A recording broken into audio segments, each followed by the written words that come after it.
Welcome back to Symposium Sports, and we're going to talk about the 2025 Miami Hurricanes.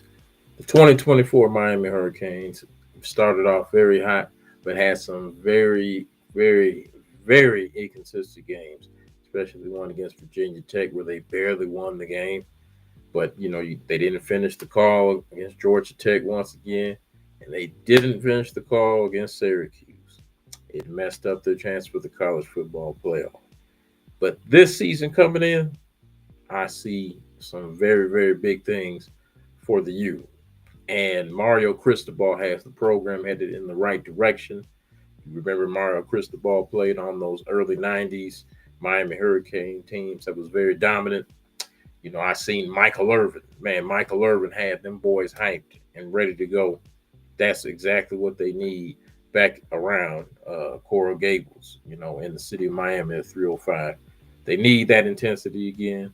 They need to get back to playing to that level again. The last time they were very relevant for any type of playoff game was the robbery against Ohio State back in 2003 of January 2003. Man, what a debacle of a game that was. That was a terrible way to lose. But they could get back into the mix, and I think they have a lot of pieces to do it. I mean, there's a few guys on the screen right there. So the main guy that's going to make this thing go, like last year, it was supposed to be Cam Ward. And Cam Ward, obviously, he became the first overall pick for the Tennessee Titans. So he did his part, what he had to do. But I think Carson Beck, he can actually take them even a little further than what Cam Ward did. And if Carson Beck does that, not only will he solidify a legacy in Miami Hurricane history for quarterbacks, but also he would solidify probably being the number one overall pick, also being a Heisman Trophy winner, all those things, being the national champion. He'll be all those different things. And I can see that happen. So Carson Beck, he is definitely a big part of what they have to do. Then you have the running backs right here, Jordan Lyle, which I think he's going to be number 2 this year. And then they got Ruben Bain Jr. on the line, defensive line, number 4. He's one of those returning defensive leaders. He's a junior. Their secondary, they got quite a bit of good senior leadership back there in their secondary. So the defense looks pretty solid. Mark Fletcher, he has returned at running back as well. And I think when I see that number 4 with Mark Fletcher, it just makes me think of Najee Davenport. So if I'm thinking about all these old time, Hurricanes, when I see these new ones, that's when I know the program is heading in the right direction for sure. But I really believe the 2025 Miami Hurricanes, they can seriously make a run in the college football playoff. But Carson Beck, he has to play well. He has to. The running game has to be strong, which the running game is what the Miami Hurricanes are all about and they're known for. And then they got to play that hard-nosed defense, So let me take a look and see. Let's see here what they have on their depth chart. So let's take a look at their depth chart right here. So right here on defense, they got Akeem Mesidor, senior, left defense end. Ahmad Moten, senior. He's going to be a junior, a redshirt junior. Then they have Justin Scott, the sophomore, number 5. Ruben Bain Jr., who I told you about earlier. Then they got Wesley Basankthi, the very athletic linebacker, number 31. Then they got Raul Aguirre Jr. as the middle linebacker. Then you got O.J. Frederick, the sophomore. You got Jacoby Thomas. He's a transfer. He's going to be the starting strong safety over Dylan Day and everything. For free safety, they have Zechariah Poyser. He's a transfer, sophomore. And then at right cornerback, they got Xavier Lucas. He's a transfer. And then the nickelback is going to be Charles Brantley, the senior. So the defense looks pretty solid. They got a few newcomers coming up right here, like Chris Ewald Jr., Amari Wallace, Bryce Fitzgerald, Jabari Antoine. They'll probably be able to play early on in the early part of the season, when you can play those first 3 or 4 games, I believe. I think they'll figure out if they want to redshirt them or not after they play. And then on the offensive side of the ball, they have Josiah Trader, number 0. He's returning, the freshman from last year. He's a sophomore now.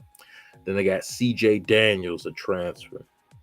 And then they got Ray Joseph, number 5. So they got a lot of talent at receiver. Keelan Marion, Tony Johnson, the freshman Malachi Tony, the other freshmen, Dalen Upshaw, Joshua Moore, Chance Robinson. So they have a lot of skill position talent right there, especially at wide receiver.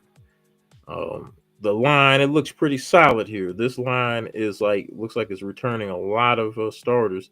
They only have one transfer coming in, but they have Markel Bell at left tackle, Ryan Rodriguez at left guard, James Brockermeyer is the center of the transfer I just mentioned.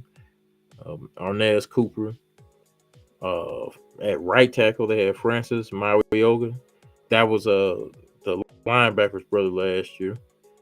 And then at tight end, Elijah Lofton, he's filling the shoes left by, they had Cam McCormick. They had number 8 last year. He was a really good tight end. I forgot his name now. But he was like a very solid tight end, got drafted. Then obviously got Carson Beck that I just mentioned. Emori Williams and Luke Nickel are behind him. And then Mark Fletcher Jr. and Jordan Lyle, Charmar Brown. They got a lot of talent going on. They had a lot of talent going on here. I mean, there's just a lot of talent that they got going on here.